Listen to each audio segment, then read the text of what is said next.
Dans la série, les petites choses très importantes à savoir sur la retraite, aujourd'hui, les majorations aux parents. Quel que soit son statut, la retraite est calculée suivant 3 critères principaux.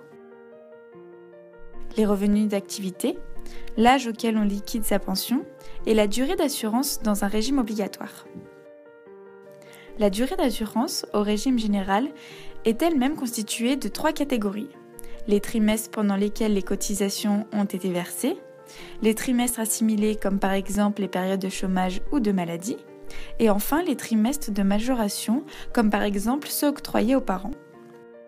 Ces trimestres de majoration sont de 8 par enfant, la moitié au titre de la maternité et l'autre moitié au titre de l'éducation. Prenons le cas de ce couple à la carrière professionnelle bien différente. Ils ont tous les deux 32 ans, mais n'ont pas commencé à travailler au même âge, et ne compteront donc pas du tout la même durée d'assurance au final. En effet, Anna a choisi de s'occuper de ses 2 enfants et ne prévoit pas, mais alors absolument pas, de reprendre une activité avant que les 2 rentrent au collège. Pour Anna comme pour Olivier, la durée requise pour une retraite à taux plein est de 172 trimestres. À 62 ans, il manquera 20 trimestres à Olivier, mais 44 à Anna, en tenant compte des 16 trimestres de majoration pour ses 2 enfants. Et comme ils souhaitent partir avant 67 ans, ce déficit de trimestres va générer une décote sur leur régime de base et des abattements sur leur retraite complémentaire.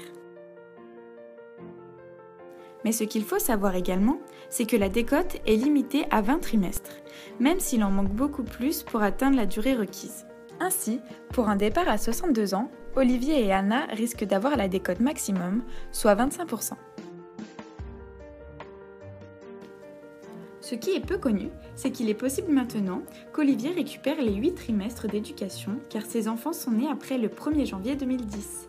La seule condition est qu'Anna soit d'accord. Posons-nous donc la question de savoir si cela peut être intéressant. Si Olivier bénéficie des trimestres d'éducation, il réduit sa décote au régime de base et diminue également les abattements prévus par la plupart des caisses complémentaires obligatoires. Pour lui, c'est plus de 15% de gains de retraite. Cependant, il manquerait encore plus de trimestres à Anna, mais cela ne changerait rien à sa décote puisqu'elle était déjà à son montant maximum. Sa retraite ne diminuerait donc que d'environ 7%. La retraite, c'est compliqué. Et pour avoir le bon conseil, cela passe par des étapes simples.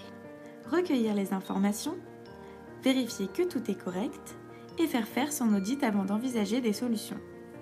Avec ces données, le conseiller AG2R La Mondiale fournit un travail précis, mesure les impacts des décisions prises, conseille des voies d'optimisation s'il en existe et propose des solutions sur mesure pour répondre aux attentes de ses sociétaires.